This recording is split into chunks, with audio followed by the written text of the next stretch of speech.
Kissa ta biyu ta faru kwanan nan a ƙasar Saudiya. Wasu bayan Allah guda biyu da ƙani. Rigima ta kaure tsakaninsu bayan mahaifinsu ya rasu, ya bar mahaifiyarsu.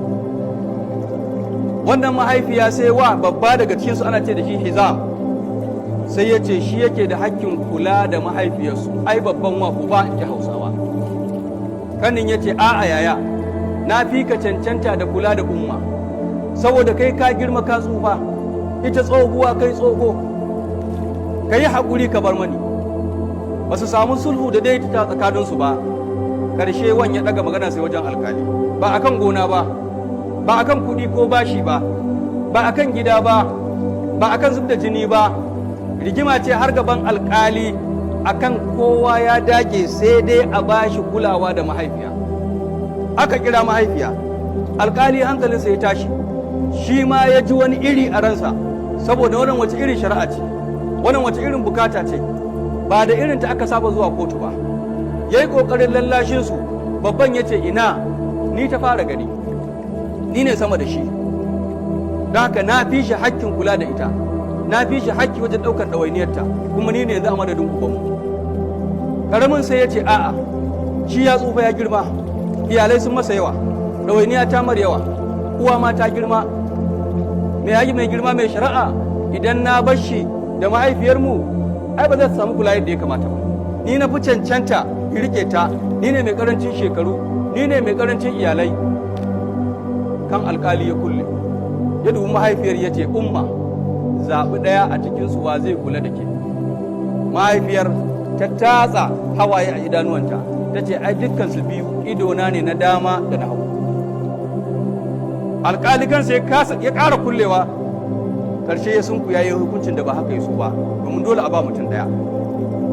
Sai ya hukunci wa ƙanin cewa ƙanin ya je ya kula da ita, sai wani ya fashe da kuka uku. Kuka da borin kuka, Allah ya ji duma yin fikuna, irin kukan sahabbai, bai samu ya yi aikin alheri ba. Issa ta uku a Najeriya ta faru, nan ba da nisa ba. Akwai waɗansu mutane guda uku a nan wata jiha da ke gabar da mu. Waɗannan bayin Allah suna da mahaifiya, amma ta rasu kafin kowannensu ya tsaya akan kafafunsa. Daga baya sai Allah ya musu arziki, kowanne cikinsu ya zama attajiri, hamshakin attajiri. Babban cikinsu sai ya zaunar da su wata rana, ya ce kuna da masaniyar cewa mahaifiyarmu ta sha ɗawainiyarmu na rayuwa da karatu, sannan ba ta same mu a wannan yanayin ba. Mun samu dama a rayuwa amma ba ta nan. Suka ce mun san da haka. Ya ce to wace gudumawa za mu yi wa mahaifiyarmu? Ya ce in tambaye ku, yanzu inda a ce waninmu ne mahaifiyarmu ta riga shi mutuwa, inda a cikinmu ne waninmu ya riga mahaifiyarmu mutuwa, inda a cikinku wani ya riga mahaifiyar tamu mutuwa, nawa ne ka santa a dukiyarsa? Suka ce 1/6.